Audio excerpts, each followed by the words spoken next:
देश की बेटियों में सीखने की क्षमता को बढ़ावा देने के लिए राष्ट्रीय शिक्षा नीति में जेंडर इंक्लूजन फंड का भी प्रावधान किया गया है। यह हर्ष की बात है कि मौजूदा सभी 33 सैनिक स्कूलों ने बालिकाओं को प्रवेश देना शुरू कर दिया है। सरकार ने राष्ट्रीय रक्षा अकादमी में भी महिला कैडेट्स के प्रवेश को मंजूरी दी है।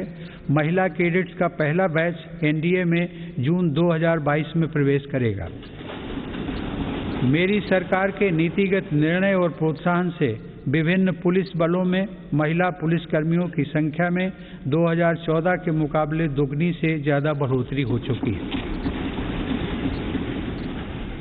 माननीय सदस्यगण, महान संत तिरुवल्लुवर ने कहा था, कक्कर्क कसड्डर कर्प वई कट्रिपिन निकर्क अद्दकर्क तगा। अर्थात एक व्यक्ति जो कुछ भी सीखता है वह उसके आचरण में दिखाई देता है। आत्मनिर्भर भारत के संकल्प व सामर्थ्य को आकार देने के लिए मेरी सरकार देश में नई राष्ट्रीय शिक्षा नीति लागू कर रही है। राष्ट्रीय शिक्षा नीति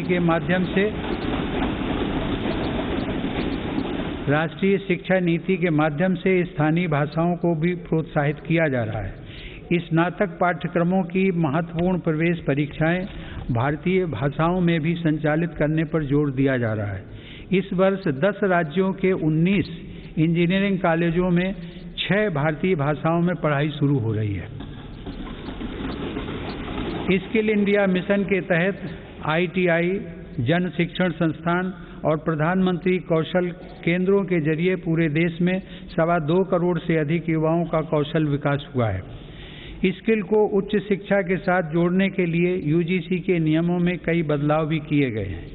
कोरोना से लड़ाई के लिए स्किल इंडिया मिशन के तहत हेल्थ केयर से जुड़े 6 विशेष प्रशिक्षण कार्यक्रम शुरू किए गए। इनसे हेल्थ केयर सेक्टर को मदद मिल रही है।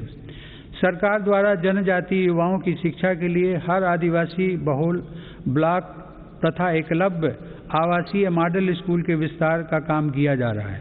ये स्कूल लगभग 3.5 लाख जनजातीय युवाओं को सशक्त बनाएंगे। माननीय सदस्यगण, टोक्यो ओलंपिक के दौरान हम सभी ने भारत की युवा शक्ति की क्षमताओं को देखा है। इस अंतर्राष्ट्रीय प्रतिस्पर्धा में अब तक का बेहतरीन प्रदर्शन करते हुए भारत ने 7 मेडल जीते। टोक्यो पैरा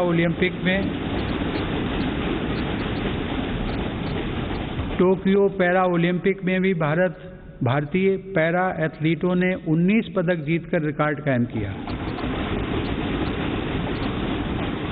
ओलंपिक प्रतिस्पर्धाओं तथा खेलकूद में भारत की उपस्थिति मजबूत करने के लिए केंद्र सरकार राज्य सरकारों के साथ मिलकर देश में सैकड़ों खेलो इंडिया केंद्र स्थापित कर रही है। पैरा स्पोर्ट्स में दिव्यांग युवाओं को ट्रेनिंग देने के लिए सरकार ने ग्वालियर में आधुनिक सुविधाओं से युक्त सेंटर फॉर डिसेबिलिटी स्पोर्ट्स की स्थापना भी की है। माननीय सदस्यगण, दिव्यांग जनों के लिए सुगमता, समानता और सम्मानपूर्ण जीवन के अवसर प्रदान करना एक समाज के रूप में हमारी सामूहिक जिम्मेदारी है। इस दिशा में आज सुगम्य भारत अभियान हमारी राष्ट्रीय संवेदना का परिचय दे रहा है।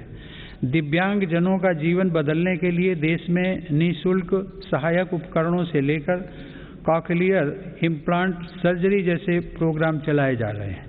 इन कार्यक्रमों के अंतर्गत अब तक 25 लाख से अधिक दिव्यांग व्यक्तियों को सहायता उपकरण उपलब्ध करवाए गए और करीब 4000 सफल कॉकलियर इम्प्लांट किए गए। इन्हीं प्रयासों को आगे बढ़ाते हुए सरकार ने मध्य प्रदेश में national institute of mental health rehabilitation की स्थापना भी की है।